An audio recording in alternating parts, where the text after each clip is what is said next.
Top Tech Heroes. Good evening, everybody. And a So, good evening it is. we had an interesting week here in good old Rochester, New York. Um, we'll get to that in a minute. Let's talk a little bit about what we're talking about tonight. So, we got some news. We got Kevin's top five. And really, that's all that's on our agenda tonight, unless something changes. Which we're hoping does, because I think Shane just posted in the State of the Game thread. If I remember correctly, says something along the lines of full True, State of the Game coming tonight. So truly in the spirit of the February State of the Game, it's a little bit late. speaking of things arriving late this year, winter arrived this week in Rochester. Winter came. Well, HBO keeps on telling me winter is coming, so We Yeah, didn't they're expect finally right. we didn't really expect it to come the third week of February. So for those of you who aren't aware, we had a nice snowstorm yesterday. We got 26 inches. ooh, you did get more than me. Yeah, it was pretty gross here in the city. Henrietta, Is that 26 inches at the airport? The airport said they had 20 inches, but we had 26 here. It uh, was even worse the closer you got to the lake. yeah, Yeah. we got 17.9 inches. And Kevin, you live like a block from Hughes, so Yeah, so probably something like that. So we got 17.99 inches. I don't know. Well, So- I'm at a higher elevation, I think, a little bit, so that probably counts for something. So a pretty gross event overall. Usually Rochester is pretty prepared for these kinds of things, but I'm very disappointed in my city. It got pretty bad. We closed roads, which usually doesn't happen here.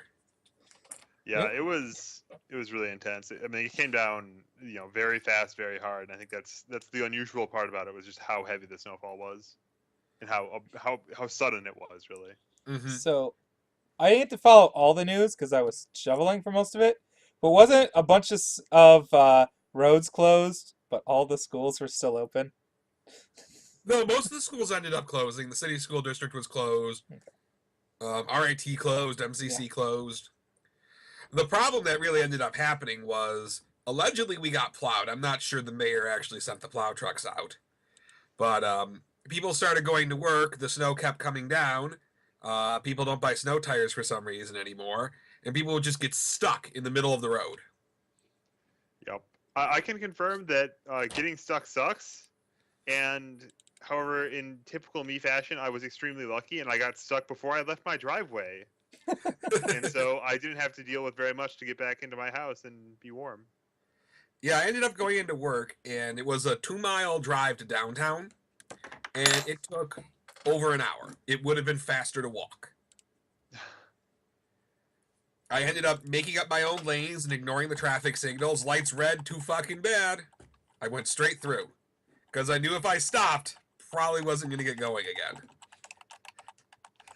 But it seems at this point any shipping delays have been handled, so that should be back to normal.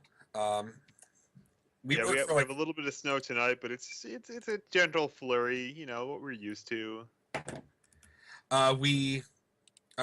For us here at Sawyer Street at the UFS Manor, we went to work for about 3 hours and then we closed and went home.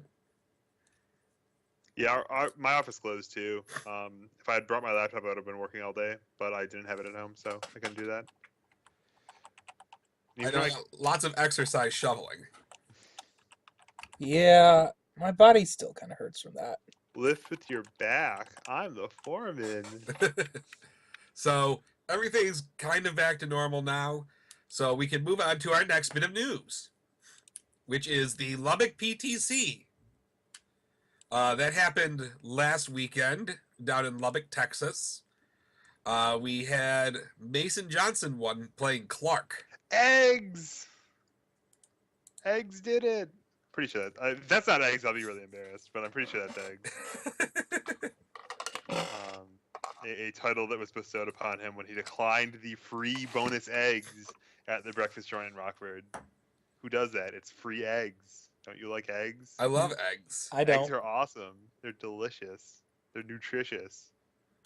So it looks like this deck was off of fire.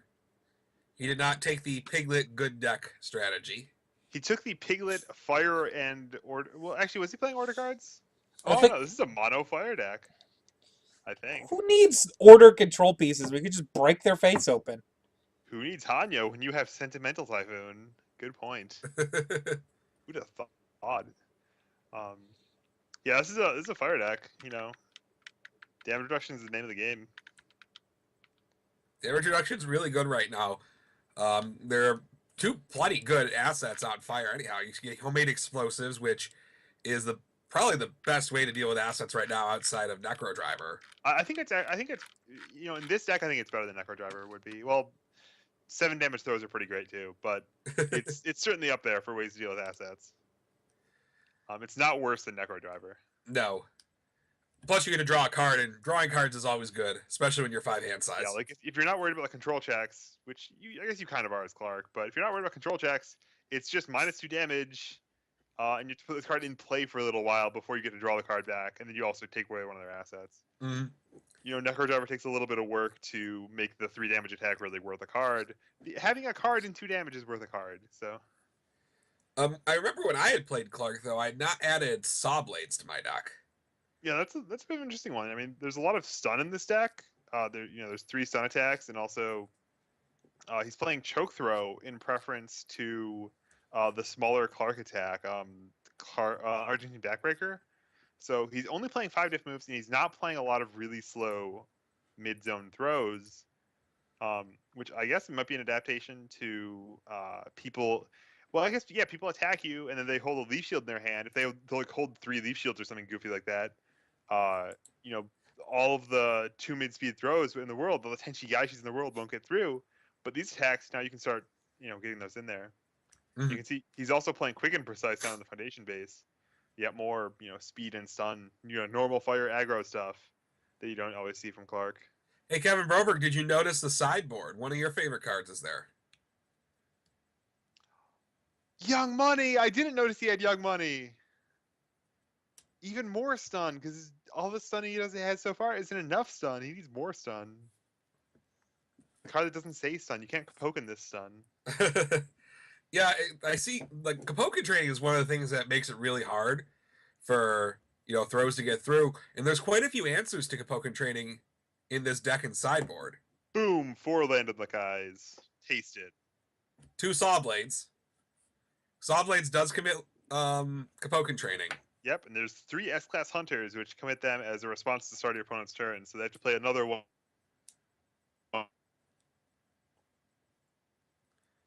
Oh, Kevin Broberg, we lost you.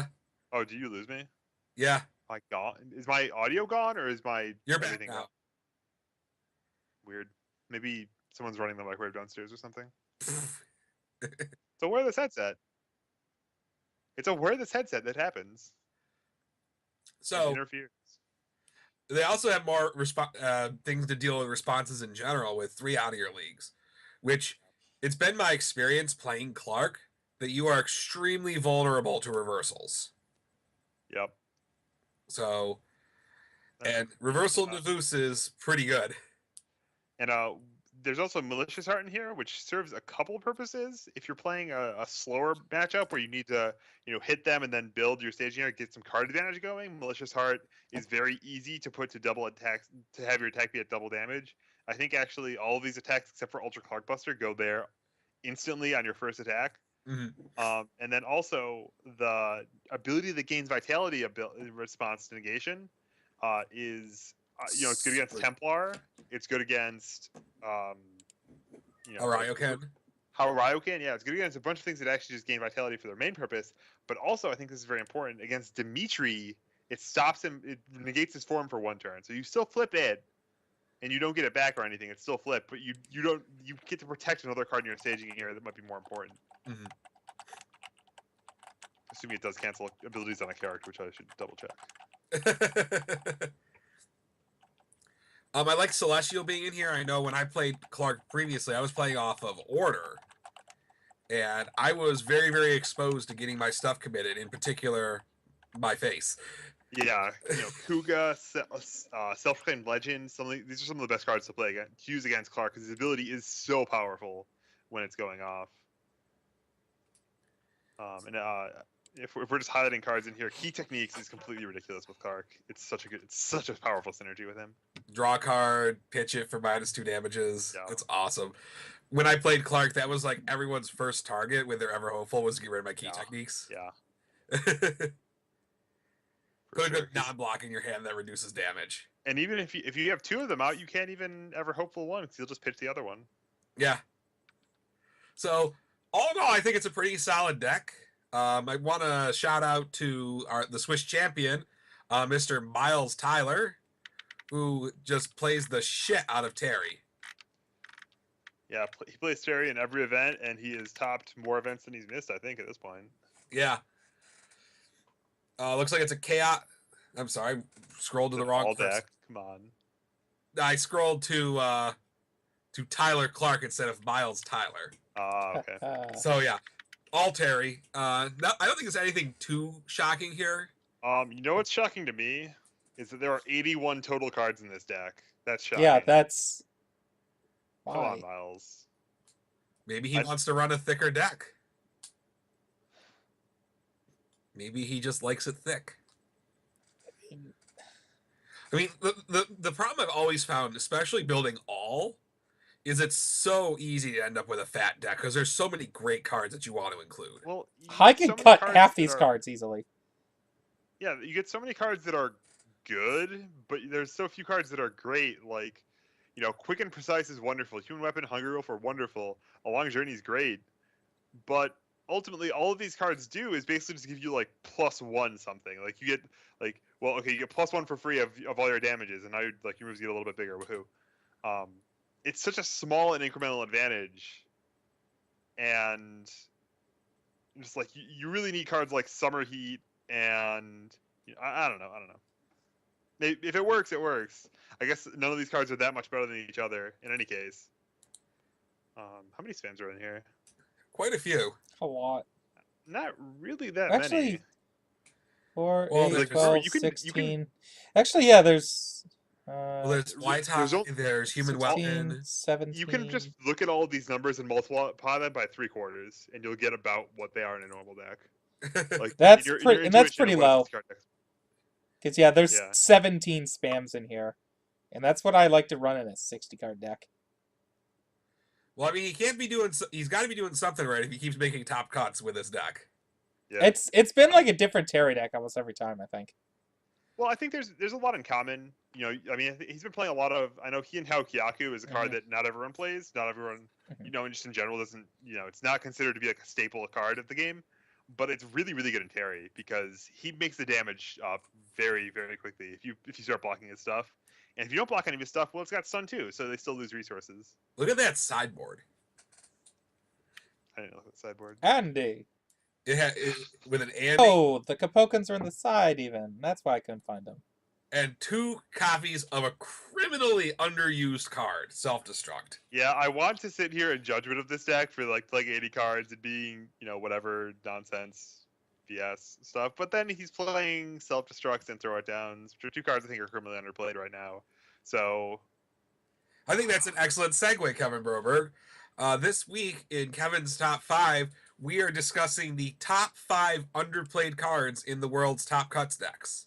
yeah, so I don't want to pigeonhole myself to be like, here are the best cards that no one played at all, because people played a lot of the best cards. If they are the best cards, then someone probably must have showed up with them, or else they aren't really the best cards, are they? But so I think the number one on the list, I should start at the bottom. I should start at the bottom. What am I doing? Number one.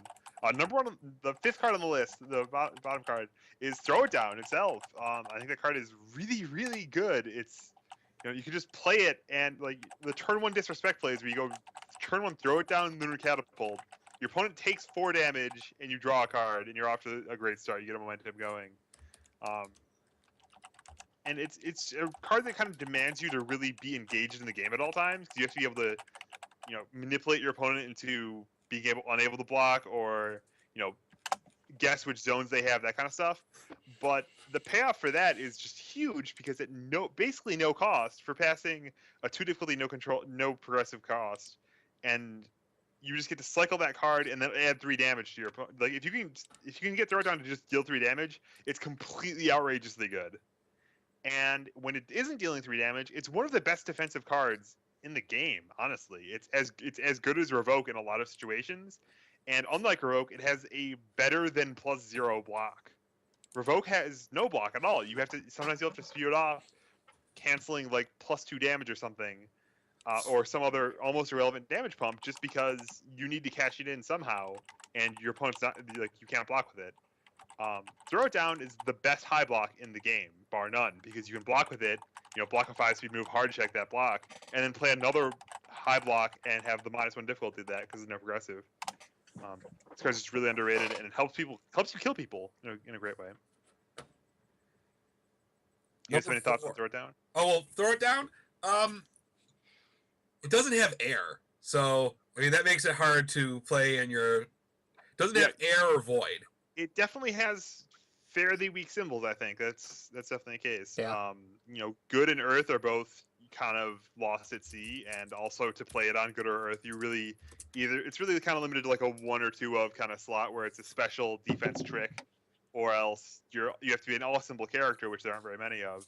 And the all symbol, it just doesn't have the kind of offense that I think a lot of other symbols have. And when it does, it's really gimmicky Trinity Geyser stuff. Yeah, but if their symbols were better, I think we would have seen more Throw It Down. Yeah. But I don't think their symbols are top tier right now. Yeah, it's also really good for Ryu, if you weren't aware. Yeah. In that you kind of just add an extra. It's okay. Yeah, it's fine. Like if you Ryu and you have to stack, you have to draw the card you stacked, but that's not always bad. Like it's one of those. Either my hand is awkward and I can't really go off and play a bunch of attacks, or you just don't want to. So you just go for the old play of Throw It Down Zing. And just smash them, get a momentum for... Up to 13 damage. Smash them, give some effects for next turn, and then just build. Yeah, and actually, I had a thought. I forgot what it was. This card is also great with Zing. That card is really in general, above and beyond, but like if you go Throw It Down attack, and now you only need to play 3 more cards, you only have 1 progressive difficulty from the attack. If you go Throw It Down Splam, even you can play almost anything. No worry about the control checks.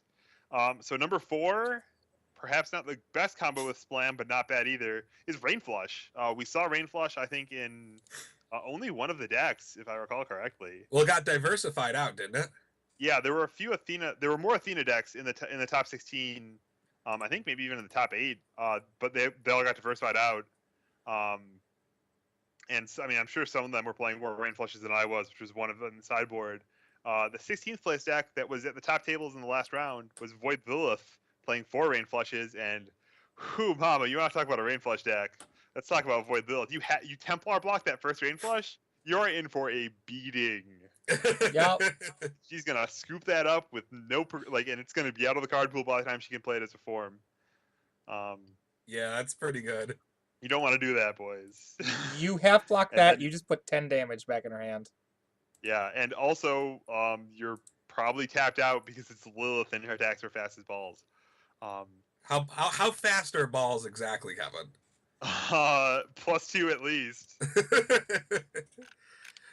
Well, I think Hughes probably can't talk enough about Rain Flush. It's the only thing he's played for. Yeah, I've been playing Ryu for the past 2 months. Oh, it does have Rain Flush. Got him, boys. I'm sorry. My plan was to be playing the Earth build, but then I got Zings instead of Spider Suplexes. Zinger. I can't fault you for that decision. I think Zing is a much better card. Yeah. Yeah, Rain Flush is just a really, really, really efficient card because it's efficient. That's a good word for it. Yeah. It puts your opponent to sleep. It does. Its ability, it does so many things just with its 1 enhance, with it giving you a free multiple and essentially discarding a card from your card pool. Those tacked on effects. I really just think of it as a 5 difficulty, 10 damage attack that's even harder to block than normal. Well, guys, I've got some breaking news. Uh-oh. State of the game's not happening. The game is gone. The threat is gone, but no replacement. Ah, we're getting there. We're getting there. All right, so Rain Flush. Yeah, I really want to try it, but at the same time, there's just nothing that's really called out to me for Rain Flush, other than rehashing what Hughes has already done. Would Yeah. you like me to call out something to you, Sean O'Brien? No, because I got to learn how to play Athena. Okay. Well, you can put Athena in Rainflush and Athena. It's fine. It's not great. It's fine. I got a Alright. few other avenues I haven't explored yet. Yeah, Ava. No, I How about played an that for a 18 while. damage attack. I played that for a while. The problem with Play it, the other Ava, Hughes. she doesn't have symbols with it. Rainflush? You mean the void symbol? No. I'm saying I played that one, and then Sean said the other Ava, and I'm like, the one Yeah, that doesn't. you played Fire Ava for a while, so I think Yeah, that's what you were but thinking. no, yeah, but I also played Void Ava. I was playtesting that. For the Sun away- Ava? yeah, with the old Void Ava. I think I just managed to dodge you the whole time you were playing it then. It wasn't doing well. Did you ever bring it to Millennium? It Do you wasn't know how to doing. play the game? It wasn't doing well because The trash. The trash. Anyway, Number moving on. when moving half on the up. room was playing Throdex, and I can't get my stuff online because I don't have the same draw power. Moving on up. Cashew of Death, I believe was actually the only card on this list that saw literal 0 copies in the top 8. I think there was 1 or 2 or something. That is I mean- criminal. That card, this card is so good.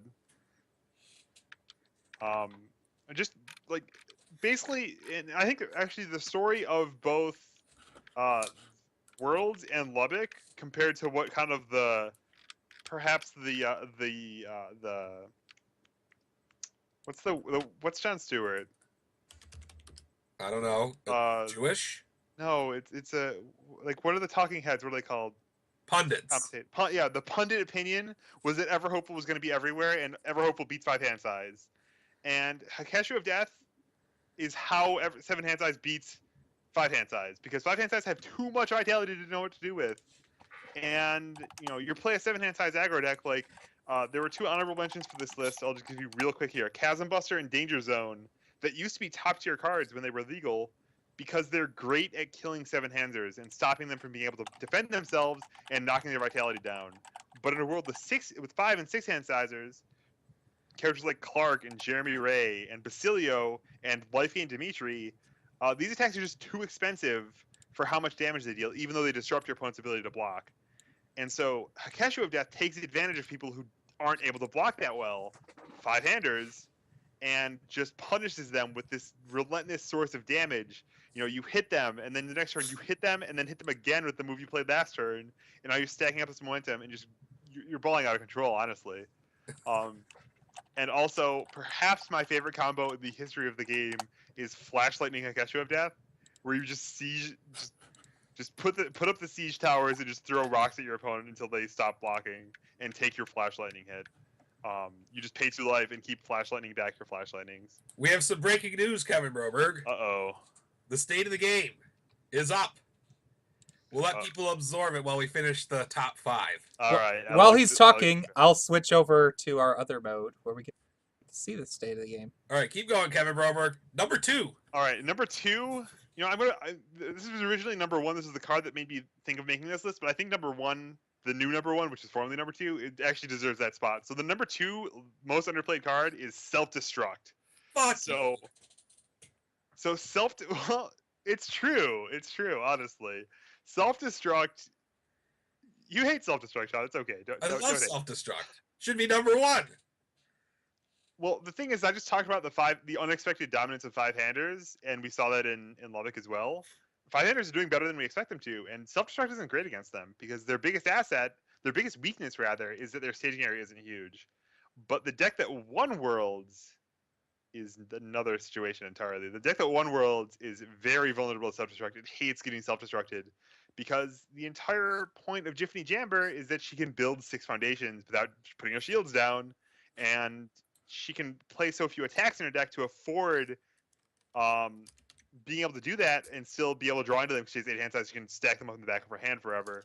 So you self-destruct Jiffany Jamber, and it takes her 3 or 4 turns before she can even pretend to present a credible threat to backswing you with. She'll still be ahead of you after the self-destruct. She might even build 5 or 6 after she gets self-destructed, but her advantage will be diminished greatly, if not completely gone. the Ask Athena deck is incredibly vulnerable to self-destruct and has a really hard time killing you after she gets blown up, and so much is kind of goes into stacking up her hand in preparation of what she's going to do. If Ask Athena has 4 cards in her hand, they're probably 4 attacks. They're certainly not 4 assets. And so when you self-destruct her, she could have a really long time before she'll get her feet back under her. Self-destruct's a really, really powerful and underrated tool, I think, against a lot of what I perceive to be the dominant strategies of the game right now. And some characters can recover from it. A normal Athena deck can recover from it pretty fast and might be able to backswing you off of almost nothing. A Lilith deck would be really probably not the best choice because she can start speed pumping unblockable attacks at you pretty fast. And Five Handers, they're probably behind on you when you self-destruct them anyway. But a character like Gutsman might be good at self-destructing. A character like Basilio is probably great at self-destructing because his stationeer is just there to defend himself while he keeps lobbing those throws at you. I think that card's just criminally underrated. People just don't know about it. And that's putting aside the stupid gimmick decks. So the deck I played last week was actually a self-destructing Natali deck from the first Natali set of first Red Horizon set, and she blows up the world. And the next turn, she plays she plays like 2 Spiders and Dragons, plays a Chasm Buster. Oh, I checked a 3. I guess that's a plus. I'll pitch a +4 block to it. I passed my Chasm Buster. Here's stun 2, flip 2 your foundations, and I'm gonna keep beating you up now. And if you attack her, she blocks and then pitches one of her 6 cards in her hand to help pass control check. So you can do some gimmicks with it too, on top of just being a very powerful strategic plan to get a game that's gone out of control back under control, or at least back to neutral anyway. And so going for not number 1. This should be number 2. The number 1 card that is underplayed at Worlds that they didn't get played enough. Self-Destruct was in one deck. It was in a sideboard and a main deck of the Ringman deck, Life Ringman. Very good deck. The number 1 card that people need to play more of, that should have shown up more, that what is everyone thinking, is Nervos. I can't say enough how good this card is, especially killing 5-handers. Like, it's awesome against Clark? 20 damage moves. So how do you feel about 20 damage moves when you're playing Clark? I feel like blocking them. Yeah, you feel like trying. And Clark is not a person who likes to try. He likes to sit there and be like, I'll take 2. I'll draw a card. Thank you. He does not like having to like plan out his blocking situation. That is a dangerous territory. Yeah, Clark does not like to block. He blocks with his beautiful face. Yeah, he blocks that giant bulletproof vest he's wearing. So Nervos, I mean, it showed up. You can say it showed up in 3 of the decks, I think. 3 whole decks out of 16, less than a fifth. But yeah, it's no coincidence that the 2 decks that were playing Nervos that didn't get knocked down the first one that were playing 4 Nervoses, 1st and 3rd place. Well, 1st and 4th, I guess. Yeah. Yeah, so. It's a rare. It's not Trinity Geyser. People have Trinity Geysers. Oh, that's a reason, but at the World Championships, you should be able to find your cards. Come on. Well, I mean, there's not enough of them. I mean, there's certainly more than 10 in the room, I'll tell you that. Yeah, I mean, it is an underplayed card, but it's not underplayed due to people not playing it. It's underplayed due to the fact that can't get them. I think there's a level of strategic complexity kind of with the card too, where you have to be able to be willing to play a long game with your opponent, be willing to stack up enhances, be willing to find cards like Traveling Performer that do one job okay, they speed reduce okay, but they also synergize with Nervos in a really incredible way of adding X speed to it and making it suddenly unblockable, potentially. But so that's my top 5. As much as Sean O'Brien may hate me for swapping out Self-Destruct from the number 1 place, it was the reason we came up with this was that Self-Destruct was underplayed. I realized Nervos was more underplayed despite winning. Yeah, I mean, Era Nervos decks on 7 or 8 hand size seems really good to play right now. Death decks are good too. It's actually pretty strong on death. You have 2 cards that enhance and stun your opponent. You have Team Yagami and Power Split. It's not just the insane Death Psyche deck that Devin played in teams. Although if you haven't played that deck and you have the cards for it, or you can proxy them or borrow them, try that deck out. It is insanely fun and insane as a general statement, period. Sean, have you played that deck? Have you played against that deck? No, I watched a couple games. It's really fun. That's what it is. He puts Hornbrook back in the stage gear, then hyperbombs you. You have to decide if you want to let him draw a card or get a momentum, and you also destroy a foundation in the meantime. All right, kids, I think it's time to move on to our main story. The state of the game. I think we gave the chat a little bit of time to digest it a little bit.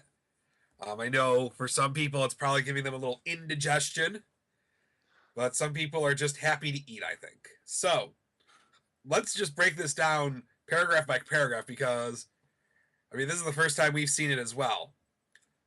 So, Please. okay, so nice letter from Jason with the state of the game. Talks about it first, the little recap of Worlds, where Garrett Brett, as we all know, won the championship playing Jiffany Jamber with Felicia in a sideboard. And then it talks about how Kevin Broberg, spelled correctly, Devin Bernier, and Matthew Clarkus Turner won the team championships. What was the team name again? That was Team Rochester CCG presents Canadian Heel Turn, boys. Yay! But So we don't get our characters laid out. Like Garrett Brett gets his sideboard plan, and we don't. Nonsense. the president's a busy guy. So, you know, he's very happy. We had our largest turnout ever in modern UFS history, so that's pretty awesome. Yeah, that's a really good point, and it's great to be the champion of the biggest team tournament ever. So, what's next? I think that's the question really on everybody's mind right now. He goes on to say that we are trapped in Chinese New Year, which amazes me how a country whose prime purpose in the world is to produce products for other people can just shut down for a month. It's also amazing how this always happens maybe not. Maybe It does happen every year, Kevin. Is it every year? Is it every year where we have a set delay because of it? Blamed on it? Well, it's usually just bad timing. It seems like. I guess I'm actually like. I guess I'm thinking way back to Tides of Vengeance. Well, here's what's exciting. If you continue reading, looks like they have found a U.S. printer with the UFS die and the special card paper, which means,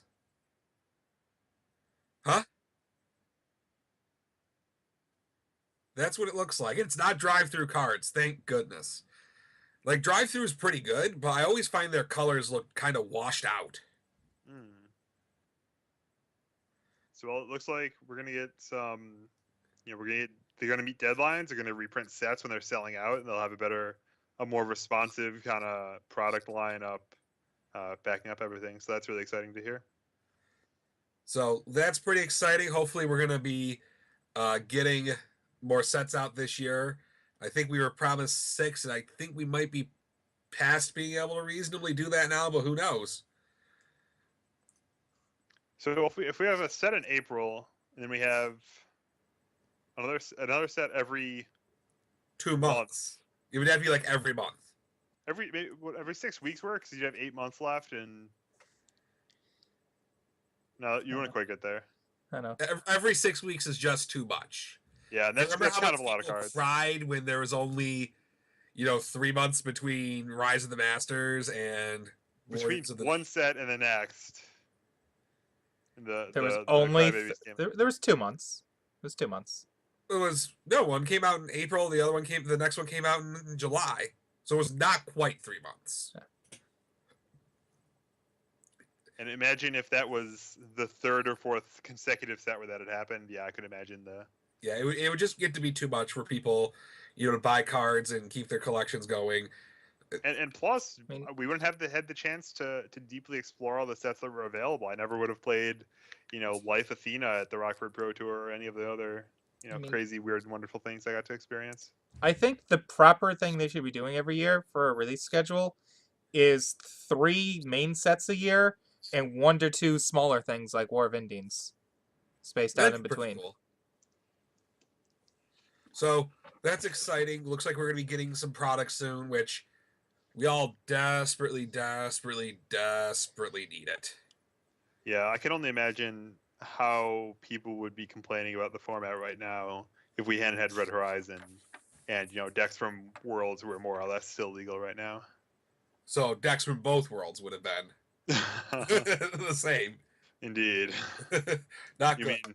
mean like how a Garrett Brett won with the Nevos Ryujin Kyaku deck, both worlds? Well, this Can't time blow he it won off. with Jiffany Jamber instead of himself.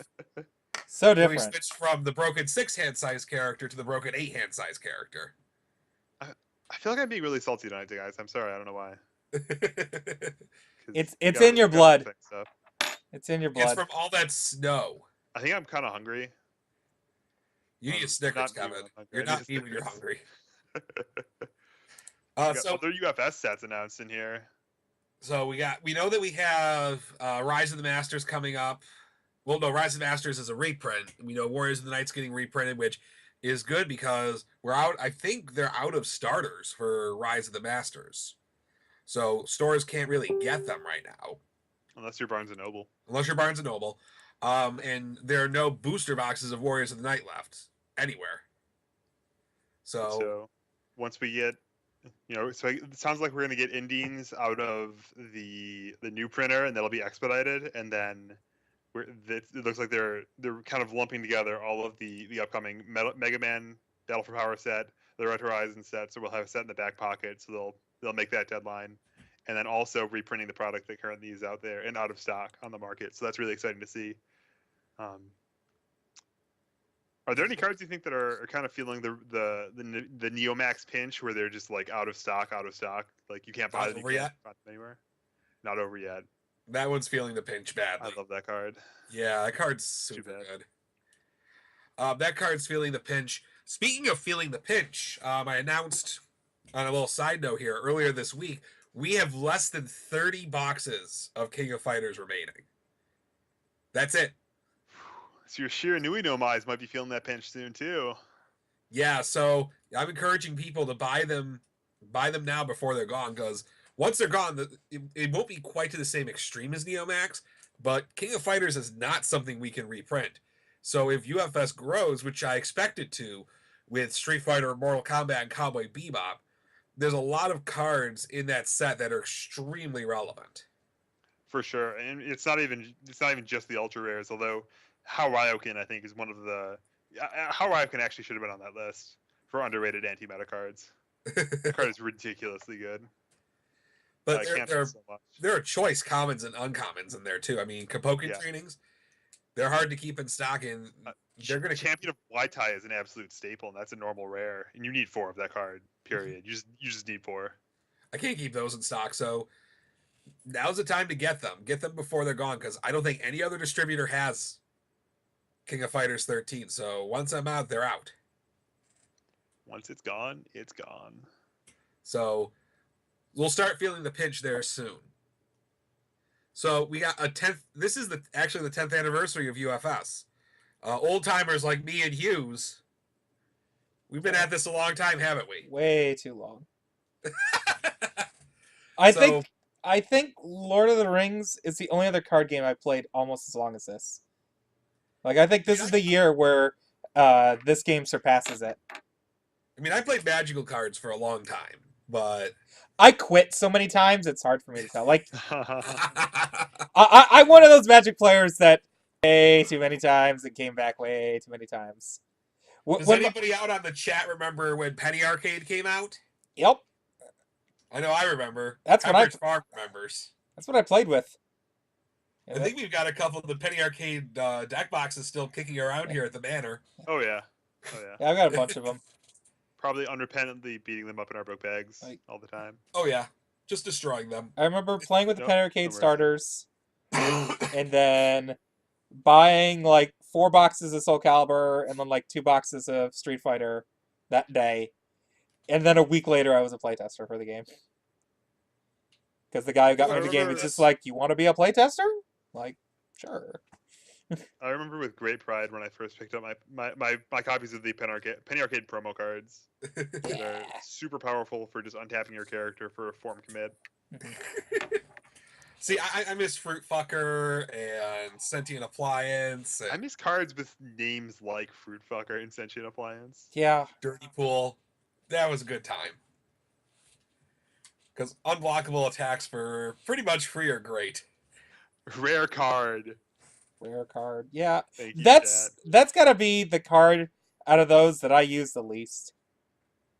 Rare card? I Dude, you know that doesn't Legacy right now? You Oh, I play know. King. F commit 2 foundations, throw you. yeah. Does anybody play Legacy? I don't know, probably not.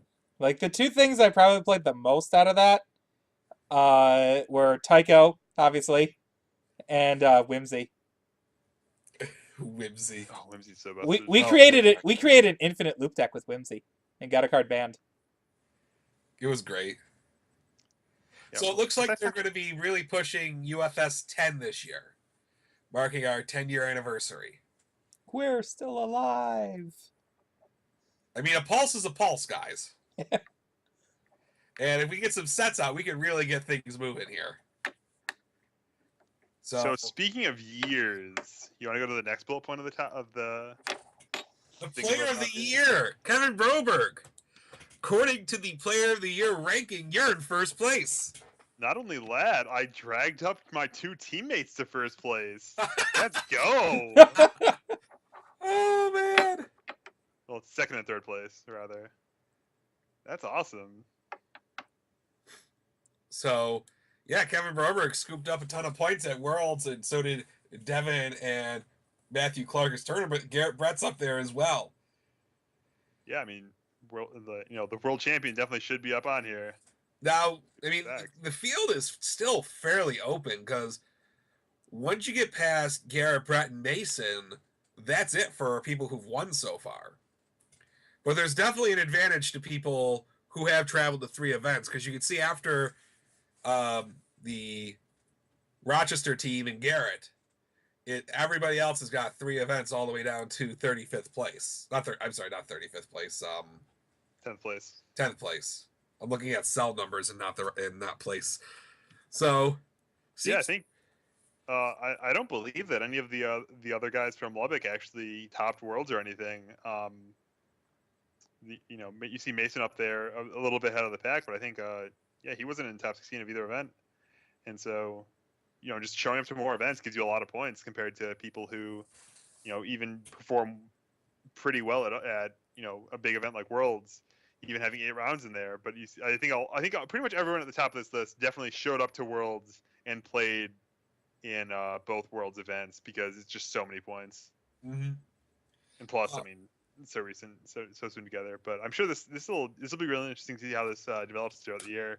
I wonder if we'll get any more challengers to the throne aside from the reigning world champions. Kevin Broberg, you're going to have to kick ass and take names.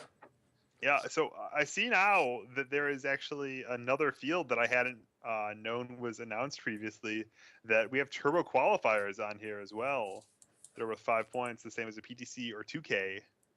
Well, I think we've And got so- Turbo we're going to be talking about here in a minute as far as the state of the game goes. Yeah, that's really exciting though. So show up to your events, get to those PTCs. Those PTCs are great ways to stack up points. And remember, with the PTCs coming up, the meta's not really going to change. There's only a couple promos coming out. Finrock Games reminded us of that in the chat. So, time to net deck, baby. Woohoo! All right, so this is a big story here. U.S. Nationals. And there have been rumblings throughout the community. I think Clarkus Turner was complaining about this on our show right before Worlds, was Gen Con is so expensive. And Yup, they laid it out right and- here. It's very expensive. Yeah, and so not only is it expensive, but Jasper Games listens to the needs of the players and recognizes that not everyone is made of money. Not everyone who is made of money doesn't want to spew it going to Gen Con just to play UFS all weekend.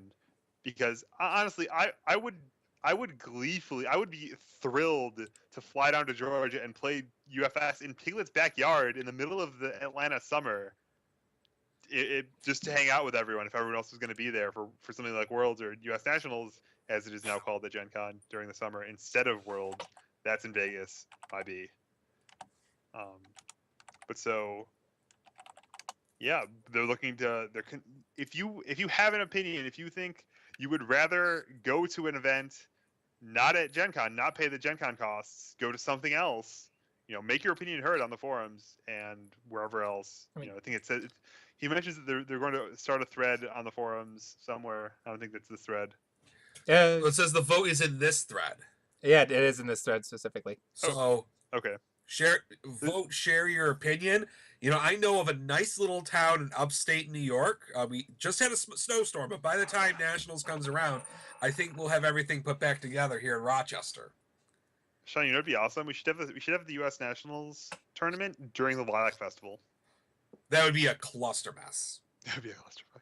Well, we don't have to at the Lilac Festival. We just be like, hey guys, let's go to the Lilac Festival, get some fried dough and some garbage plates. I love garbage plates. I've never Just had. a mind.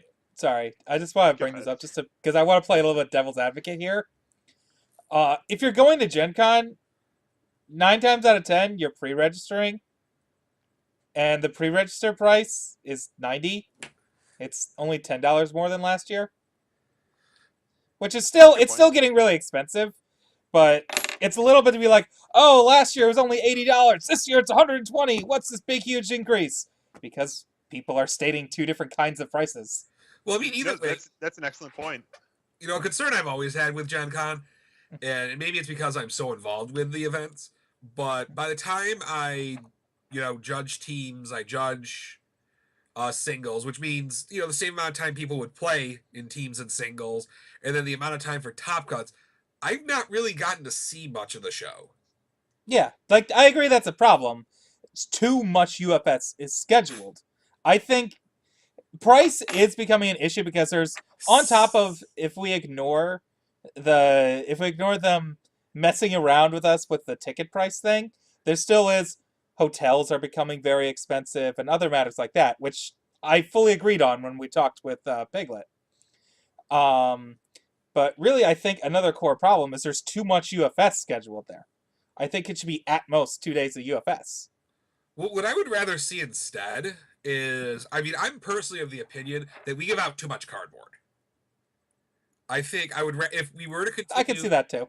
If we were to continue at Gen Con, I'd like to see them not do cardboard events and do events where they give out things like trophies, or they give out entries into Turbo, or my boss just got this $3,000 arcade cabinet that's got like 1,200 games in it.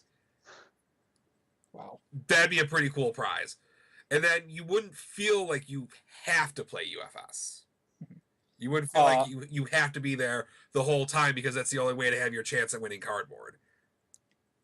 Another thing, I hate to kind of bring this up because Origins kind of sucked last year, but I know Bushiroad for their events last year at that event, they set it up with the con where if you were going there just for their event, you didn't have to pay for the ticket entry.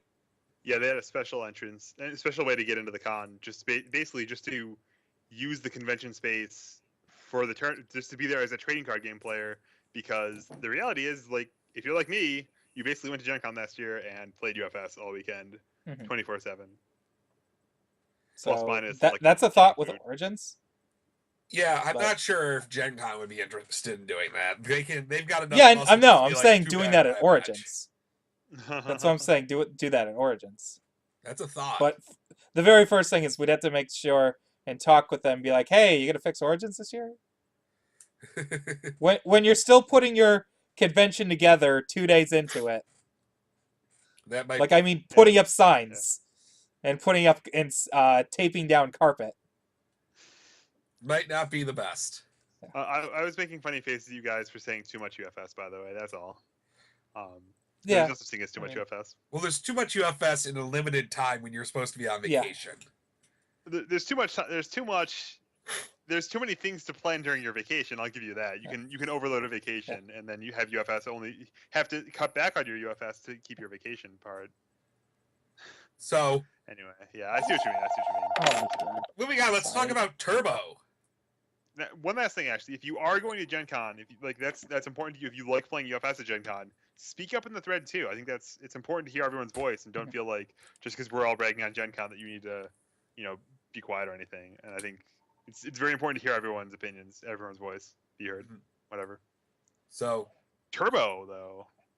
So, Turbo is an interesting beast here. So, we've got the Turbo season getting ready to start to win the Honda Civic monster car that is being worked on. Now, players who've already won a qualifier are invited into the main event. So, I'm guessing that's Giggles, and Tom Raw. So, Yep. Giggles gets 2 invites.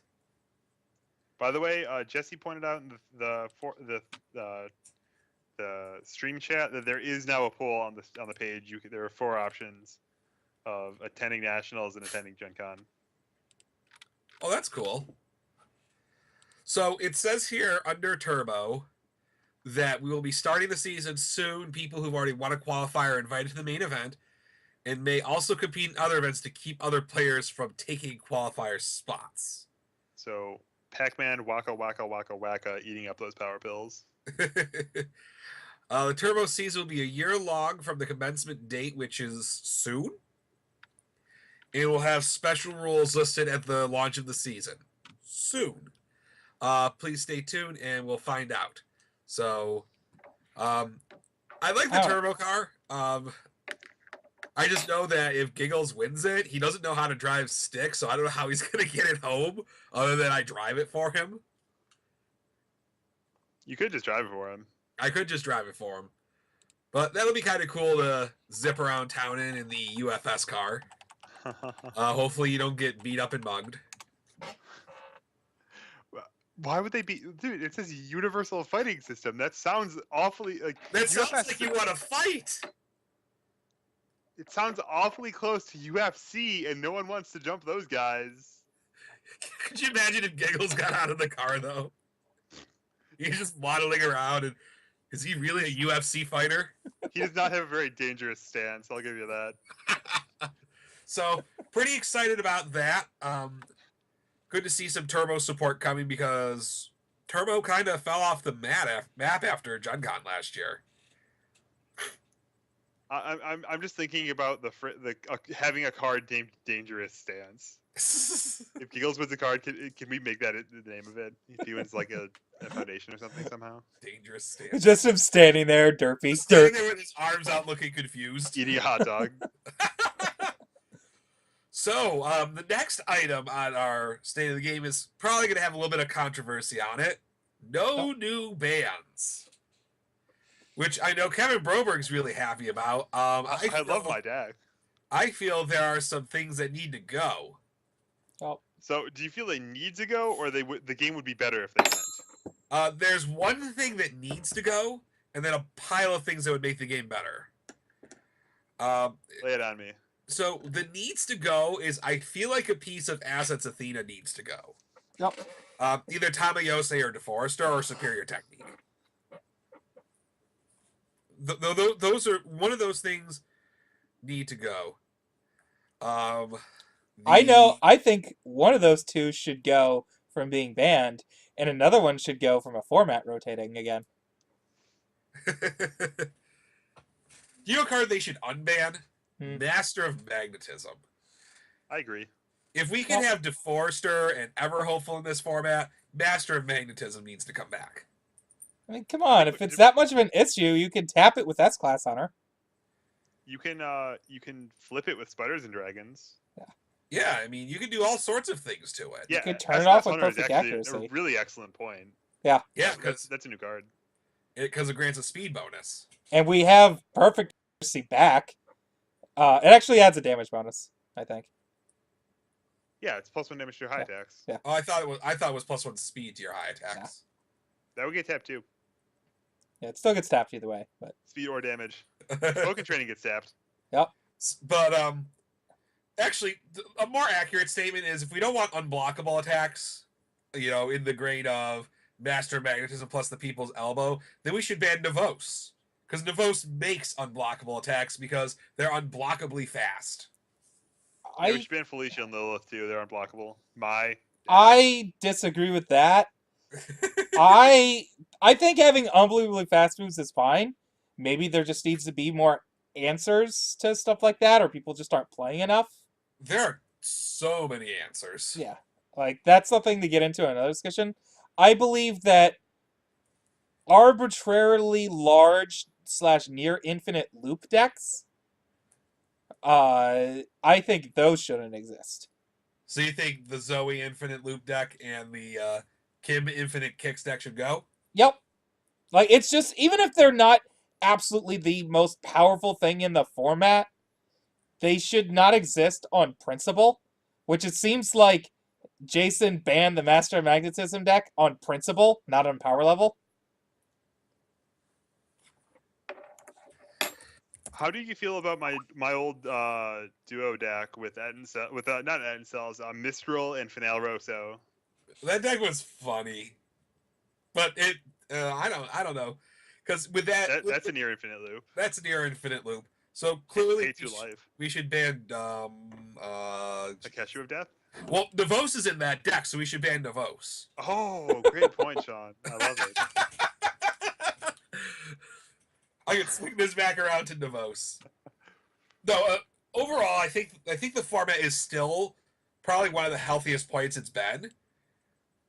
I mean, I personally think it got a little less unhealthy when we introduced Red Horizon back in. Added some more moving parts, put some more bacteria into the culture, and we'll see what happens.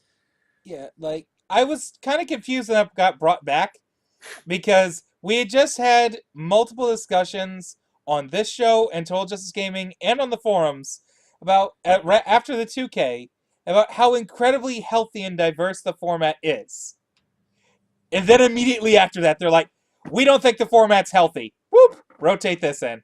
Well, I mean, could you imagine? I mean, right now, the UFS community in general is bitching quite a bit that the meta is stale. We don't have any new product. Could you imagine how much some people would be bitching if we didn't bring those cards back? I guess a There's lot one of the thing- newer players that never got to experience Red Horizon, I guess. There's one thing I've got to say about the unrotation is that it did cut into the dominance of 7 hand size. I think without Red Horizon, without oddly enough Death Valley Faceplant, I would actually highlight as the card from Gabrick support. I don't think we would have seen three 5 hand size decks in top 16 of Worlds. Those throws are pretty potent. But all said and done, I think the game's still very healthy. I think some cards have come out in the form of promos that I think enhance the health of the game. Spiders and Dragons, helps a lot with some problem cards like Ever Noteful. Speaking of promos, someone pointed this out to me when I first put this up, and if we scroll down, when it lists the promos that are legal, they have new promos for March, April, and their names. Oh, We don't know what they do yet, but we have Spine Sweep, Blaze Whip, Remembrance, and apparently we get a magic card, Act of Treason. Act of Treason. I don't think it's going to be the magic I'm gonna card. gain control of your Athena and beat you down with it. Well, you only gain control of creatures, which are more like attacks. So it's obviously read in 2 to look at someone's hand and play an attack at them from their own hand. Oh my gosh, I hope they have a Navos in their hand. Right? That'd be so good. Like, oh, you're ready. You're gonna reversal me, right? How many lines of text would that card have to it work properly? So many. Not that many. Well, you have to make it so you have to have rules for it going back to their discard pile, to it not going to your momentum, to it gaining a don't. symbol set where you can play it. Well, I mean, you don't don't need have to most do of it. anything, but it might be a good idea. No, those are already in the like all of the leaving playability effect things. So those are already in the rules Okay, People like Because- reminders. because meddling with higher powers. fair. So we got some cards coming out. Hopefully the promos get out mostly on time because we had an issue with that with our last round of promos. Because that could mean well, PTCs I'm interested in. We do have a PTC coming up in March in Poughkeepsie, which Got a unfortunately, shot. huh? I think it probably won't have it, right? No, we won't have Like third week. any of the 2016 promos, but we will have the February promos. Combustion We'll Orb, have Novitate, yeah. Novayate. Novitiate. Yeah, I think that's the correct way to spell it. To say it. And I then guess it's like Initiate, but with a Nov instead of an N. Yeah. April events, the Las Vegas PTC and the Omaha are going to get what I'm guessing is going to be Spine Sweep and Active Treason because they're the first ones listed. Yep. But it could, who knows? So they're going to get those cards. Omaha will have should have Blaze Whip and Remembrance because the promos usually become legal the third week of the month. So Omaha is going to have 6 new cards in the format. And hopefully for the Rochester 2K in Las Vegas, we have a whole new set in the format. And we'll make a boatload of money. I mean, we'll be able to provide great products to our UFS players. Yeah, we'll be able to connect you with all of the new and exciting cards that are available in War on Indians. War of Indians. So I don't care. I do. I love you. Okay, kids. It's of.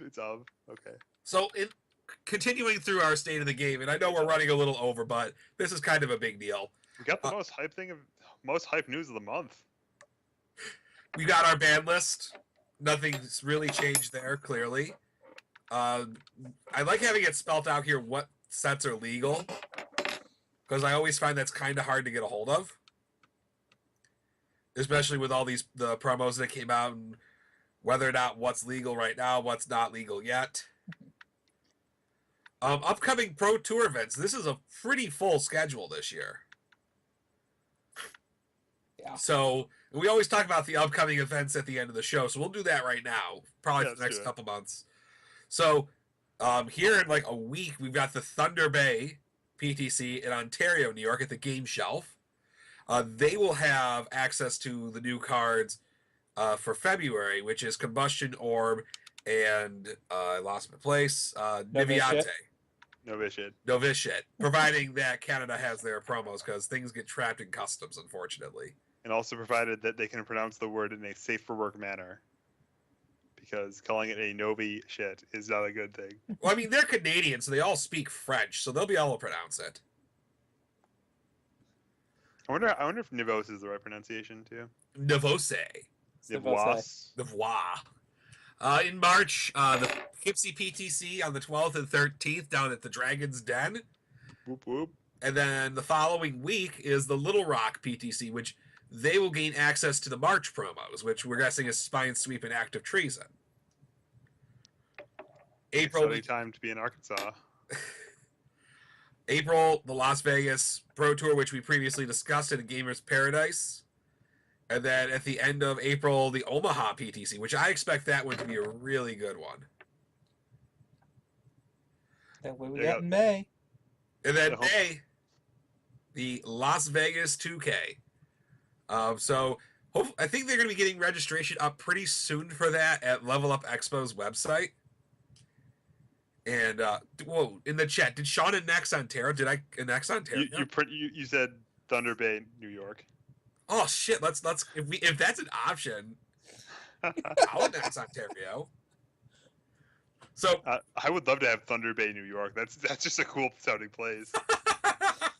So a bit of note: the 2K is sponsored by Rochester CCG, not by Jasco Games. And then at the end of the month, we have the Winnipeg PTC in Winnipeg, Manitoba. Definitely not New York. Not New York. And then we'll cover June too, because we have our Rochester PTC at Millennium Games and Hobbies, June 4th and 5th. And then we have the Reading PTC out in California, June 25th and 26th. So yeah, if you're on the East or West Coast, probably check out one of those pro tours. I think that I think that the Cali Crew likes to fly down to the California PTC that time of year, Mm-hmm.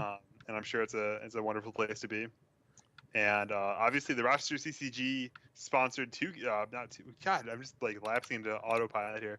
The Rochester CCG PTC is going to be a great time. You know, it's going to be the best prize sport of all season. I'm sure. I always do.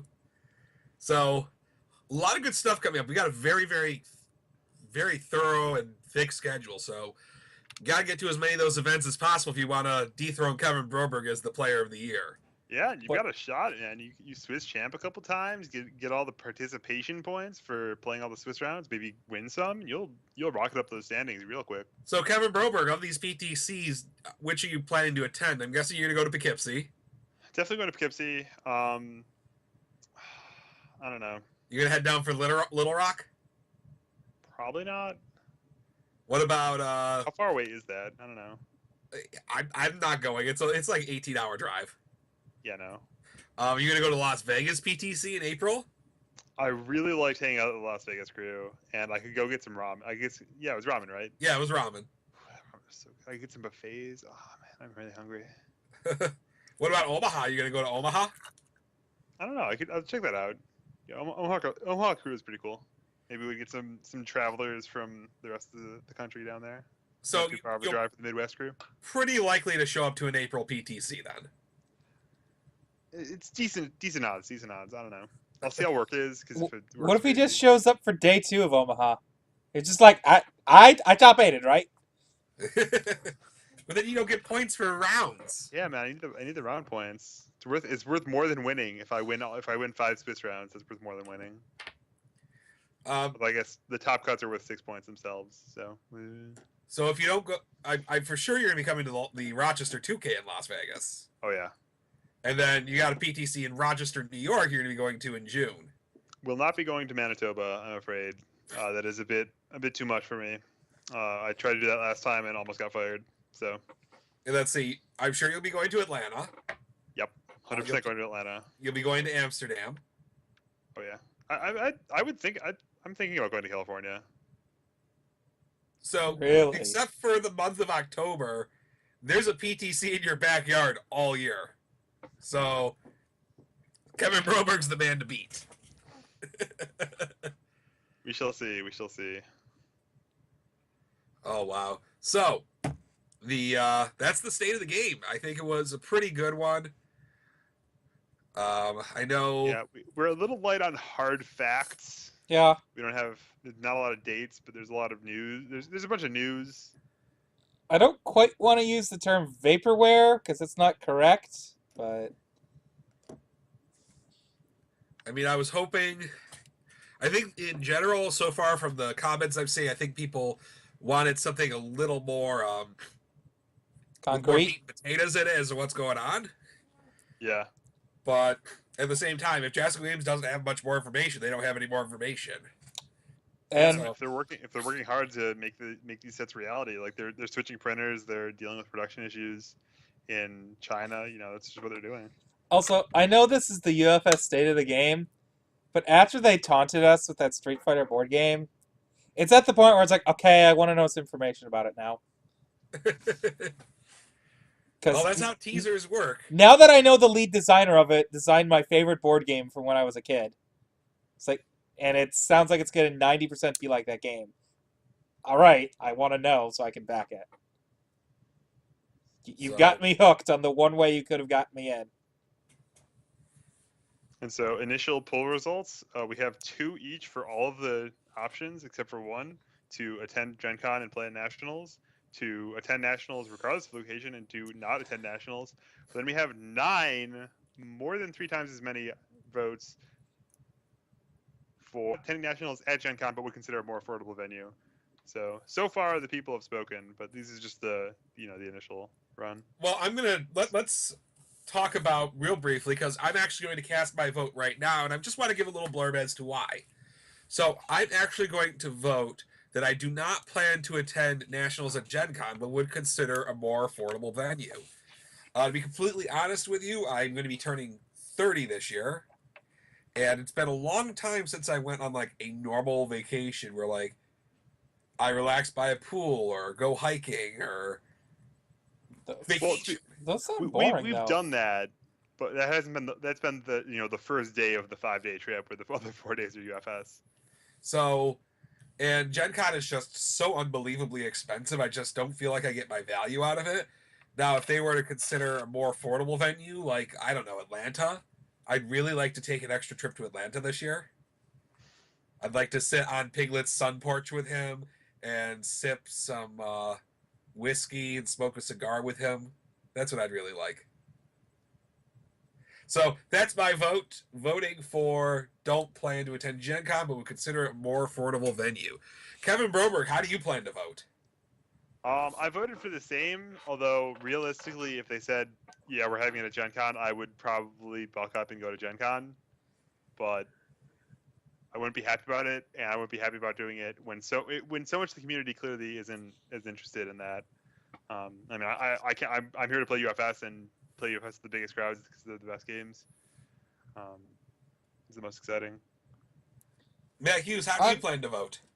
I'm still thinking about my answer. I'll probably vote and say a bunch of stuff later tonight after I come back from playing BattleCon. BattleCon. Game's fun. So, question, gentlemen. We have our giveaway that's going on, where people could no longer guess when Battle for Power was coming out if the State of the Game came out. I think I may go back on this and continue through till next Wednesday, when we initially had planned to stop, since we don't have a release date for Battle for Power. Yeah, there's really no new information whatsoever on that front, except that, well, it's not coming this week. So we will continue to allow people to put in their choices for when they think that the Battle for Power will come out. And remember, if you guess the exact day the set comes out, not the pre-release date, but the date that the set comes out and is legal, you get a free booster box of that set. Sean? Yeah. The post did actually say, have it in before February 17th, or the State of the Game. Well, you know what? Since I misspoke now, we're going to extend it by 1 week. Okay. Just pointing that out, because there will be people that will read that later and might complain. So I'll even edit the post for you. Yeah, Matt, do you know the exclusive or problem where in common words, you say or, it means either or, but not both? So, well, if he said 17th or the State of the Game, not both, so he's got to pick a different date. Actually, we specifically said whichever comes first. Well, which happened to be on the same day. But remember, Rochester CCG can change, edit, or otherwise discontinue any prize or contest at any time. And we're going to edit it by giving folks 1 more week. No purchase necessary. So, I think that about wraps it up for tonight. We took care of our normal stuff. We talked about the news. We talked about the State of the Game. We talked about some upcoming events. Do you guys have any final thoughts before we call it a night? No, I think we're good. All right, folks. We will see you next week. Same time, same channel. Have a good night. Bye, folks. Take care, everybody.